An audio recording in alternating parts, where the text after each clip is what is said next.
మీ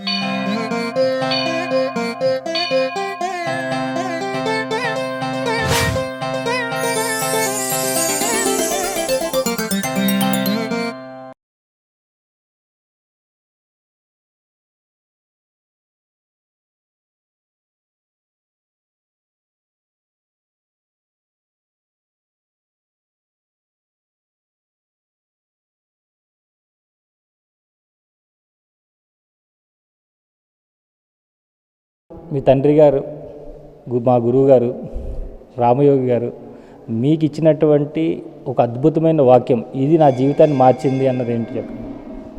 వారు ఒకటే చెప్పేవారండి. వారి తాలూకా ఆశయం ఏంటంటే హిందూ ధర్మం ఇది మానవ యొక్క మనుగడకు సంబంధించినటువంటి అంశం. ఇది ఒక మతంగా కాకుండా ఒక ధర్మంగా మనం ఎల్లప్పుడూ పాటించాలి. మన తర్వాత కూడా ఈ ధర్మం 10 కాలాల పాటు నిలిచే విధంగా మనం ప్రయత్నించాలనేదే వారి యొక్క ఆశయము. వారు ఎవరికైనా అదే చెప్పేవారు, మాకు కూడా అదే చెప్పారు. మీరు ఆ విధంగా వారు ఏదైతే చెప్పారో మాకు అవకాశం ఉన్నంత వరకు, మాకు భగవంతుడు అనుగ్రహించినంత వరకు దాన్ని మేము కొనసాగిస్తున్నాం. అంటే వారు స్కూల్ మాస్టర్గా ఉంటూ ఈ మార్గంలోకి వచ్చినప్పుడు మీకు అనుభవం ఉందండి, ఇట్లా ఈ మార్గంలో వెళ్తున్నారు? ఉందండి, ఉంది. వారు టీచర్గా పనిచేసినా కూడా చిన్నప్పటి నుంచి కూడా ఆయనకి బాల్యం నుంచే ఈ అవగాహన ఉందండి. దీని మీద ఆయనకు ఆలోచన కూడా ఉంది. వారు టీచర్గా పనిచేస్తున్నా కూడా పిల్లలను కూడా సాధ్యమైనంత వరకు ఈ మార్గంలో నడిపించాలనేటటువంటి ప్రయత్నం చేశారు. అదే కాకుండా వారు తర్వాత ఈ మార్గంలోకి వచ్చిన తర్వాత కూడా ఆయన ఇక్కడ స్వామి శివానంద స్వామి వారి పేరు మీద శివానంద ఆశ్రమ పాఠశాల అని ఇక్కడ ఒక పాఠశాలని స్థాపించారు. ఆ పాఠశాలలో విద్యార్థులకి ఏంటంటే ఉదయం లేవగానే వారికి యోగా ధ్యానంతో పాటు భగవద్గీత పూర్తిగా వారికి గీత మొత్తం కూడా వచ్చే విధంగా వారికి ఇక్కడ ట్రైనింగ్ కూడా ఇచ్చారు. అదే కాకుండా పిల్లలు కూడా మన ఇంటి దగ్గర తల్లిదండ్రులతో ఎలా ఉండాలి, లేదంటే మిగతా సమాజంలో మనం ఎలా ప్రవర్తించాలనే దాని మీద వారికి వాళ్ళ యొక్క ప్రవర్తనలో కూడా మార్పు తీసుకురావడానికి వారు ఎంతో ట్రై చేశారు. దాంతోపాటు ఎడ్యుకేషన్ అందిస్తూ వారు చేశారు. దానికి శ్రీనివాసానంద స్వామివారు అని వారు పర్లాకిమిడిలో ఆయన కూడా హెచ్ఎంగా పనిచేసి రిటైర్ అయ్యి ఇక్కడికి వచ్చి స్కూలు ప్రిన్సిపాల్గా వారు నిర్వర్తించడం జరిగింది. మరి వారి మీద నమ్మకంతో పర్లాకిమిడి మహారాజులు కూడా వారి యొక్క 2 అబ్బాయిలను కూడా ఇక్కడ ఆయనతో పాటు పంపించడం జరిగింది. వారి పిల్లల్ని, అంటే రాజావారంటే మరి వారి పిల్లల్ని ఏ స్థాయిలోనైనా ఉంచగలరు, ఏమన్నా చేయగలరు. అవునండి. అటువంటి వాళ్ళు కూడా ఈయన దగ్గర పిల్లలు ఉంటే బాగుంటుందని, ఇప్పుడు ఈ సౌకర్యాలు ఉన్నాయి కానీ వారు ఉన్న టైంలో ఈ పరిస్థితి కూడా లేదు. అలాంటిది అటువంటి వాళ్ళు కూడా ఆయన పైన ఉన్నటువంటి నమ్మకంతో వారి పిల్లల్ని ఇక్కడ పెట్టడం జరిగింది. కాబట్టి ఆ స్కూలు వారు ఉన్నంత వరకు కూడా బాగానే రన్ అయింది. ఆ తర్వాత పిల్లలు పెరగటం, తర్వాత ఇక్కడ ఆశ్రమంలో స్కూల్ ఉంటే ఈ డిస్టర్బెన్స్ రావటం వల్ల అప్పుడు విజయ్ కుమార్ అని వారు ప్రిన్సిపాల్గా ఉండేవారు. ఆయన అన్ఎంప్లాయ్గా ఉన్నారు. కాబట్టి మీరే ఈ స్కూల్ నడుపుకోండి అని ఆయనకి ఇచ్చారు. ఆయన మొన్నటి వరకు, అంటే లాస్ట్ ఇయర్ వరకు కూడా ఆ స్కూల్ని రన్ చేశారు. తర్వాత మరి ఆయనకి ఏదో కొంచెం అనారోగ్యం, ఫ్యామిలీతో సంబంధించిన ఇబ్బందులు వచ్చి వాళ్ళ పిల్లలు వెల్ సెటిల్డ్ అవడంతో ఆయన మరి స్కూల్ నడపలేనని చెప్పి క్లోజ్ చేశారు. సో ఇప్పుడు వరకు కూడా దాదాపు 35 సంవత్సరాలు ఆ స్కూలు రన్ అయింది, నడిచింది. అంతా మన ధర్మం కోసం, వేదం, యోగా, ధర్మం కోసం వేదం, నెక్స్ట్ భగవద్గీత, నెక్స్ట్ మనం ఉదయం లేవగానే మనం ఏ మంత్రం చదవాలి, ఏ మంత్రం చదువుతూ మనం లేవాలి, మరి మనం భోజనం చేసేటప్పుడు ఏ మంత్రం పఠించాలి, మొత్తం ఇవన్నీ దినచర్య అంతా కూడా ఒక ఆధ్యాత్మిక భావాలతో నిండి ఉండేలాగా ఆ కరికులం అనేది ప్లాన్ చేశారు. అలాగే నడిపించారు, అలాగే నడిచారు. ఈ గ్రామస్తులందరికీ ఇంత ప్రేమ ఎలా వచ్చిందండి రామయోగి గారి మీద? ఇంత అంటే ఒకటి ఆయన అంటే ఒక ఆర్ఎంపీకి ఉన్న నాలెడ్జ్ వైద్యంలో కూడా ఆయనకు ఉండేదండి.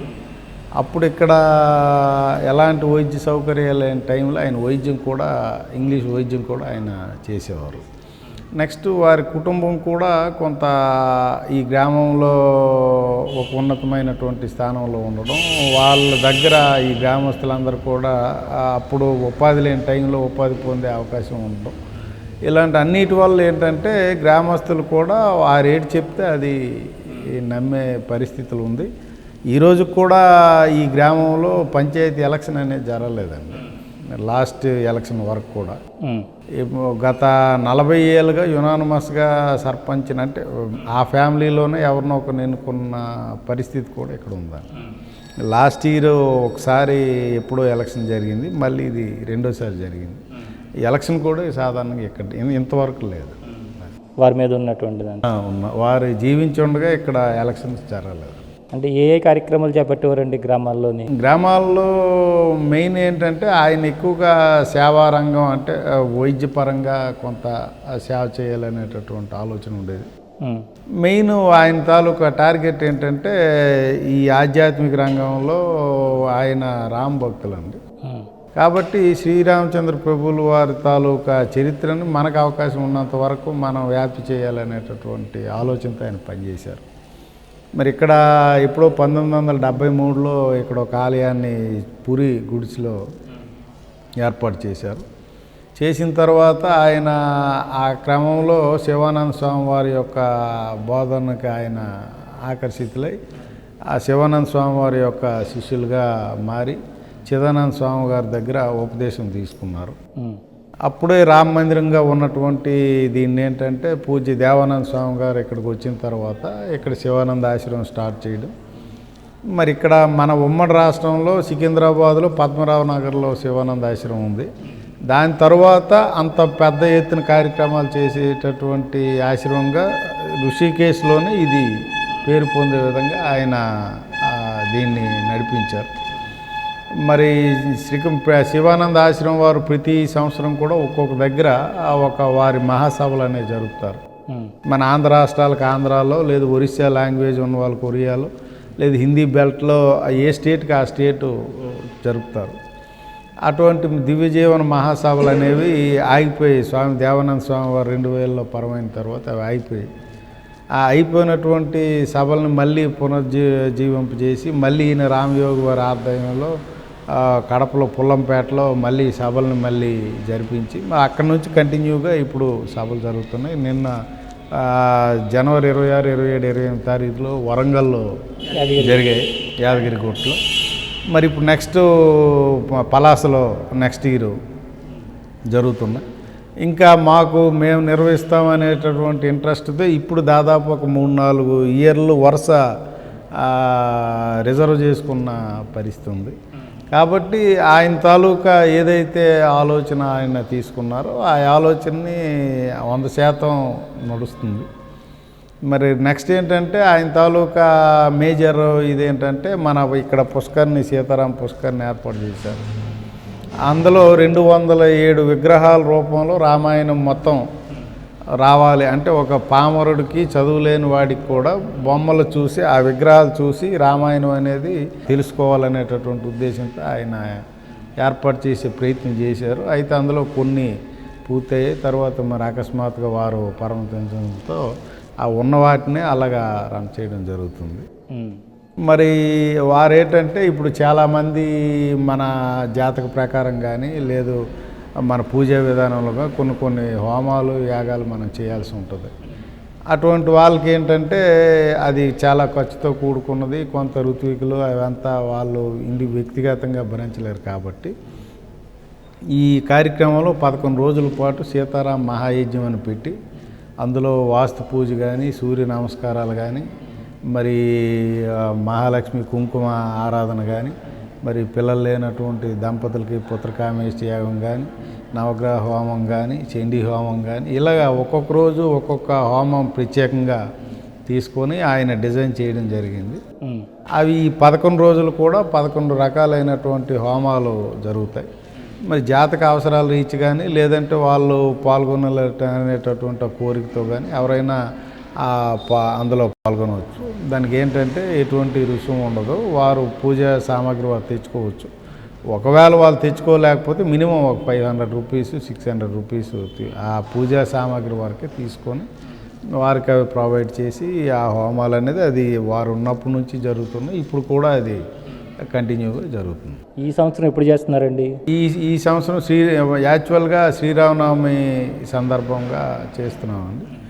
జనరల్గా కొందరు ఏంటంటే ముందు ప్రారంభించి శ్రీరామనవమితో కార్యక్రమాన్ని ముగిస్తారు. మరి ఇక్కడ ఏంటంటే శ్రీరామనవమితోనే ప్రారంభం అవుతుంది. మనకి ఈ సంవత్సరం ఏప్రిల్ 23న తెప్పోత్సవం అనేటటువంటి కార్యక్రమం ప్రధానం జరుగుతుంది. ఈ శ్రీరామనవమికి ఏంటంటే 11 రోజులు సీతారామ మహాయజ్ఞం చేస్తాం. అందులో ఇప్పుడు మనం చెప్పినట్టు ఈ యాగాలన్నీ కూడా జరుగుబడతాయి. ఇది కాకుండా కోటి విష్ణు సహస్రనామ పారాయణం అనేది శ్రీరామనవమికి ప్రత్యేకంగా మనం ఏర్పాటు చేస్తాం.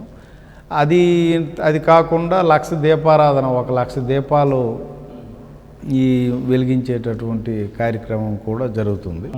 దాంతోపాటు తెప్పోత్సవం సీతారామచంద్ర ప్రభుల వారు భద్రాచలంలో ఏ విధంగా అయితే తెప్పోత్సవం జరుగుతుందో అదేవిధంగా ఇక్కడ జరగాలని చెప్పి వారు సంకల్పించారు. అది తెప్పోత్సవం వైభవంగా మందుగుండు విన్యాసాలు కానివ్వండి, ఆ రోజే భారీ ఆధ్యాత్మిక బహిరంగ సభ నిర్వహించడం జరుగుతుంది. మరి మన రాష్ట్రంలో లబ్ధ ప్రతిష్ఠలు అయినటువంటి స్వామీజీలు కానీ వీరిని మనం తేవటం జరుగుతుంది. వాళ్ళ ద్వారా ఇక్కడ ఉన్నటువంటి భక్తులకి ఒక ఆధ్యాత్మిక ధర్మ సందేశాన్ని ఇప్పించడం జరుగుతుంది. ఇది ప్రతి సంవత్సరం కూడా రెగ్యులర్గా జరిగేటటువంటి కార్యక్రమం.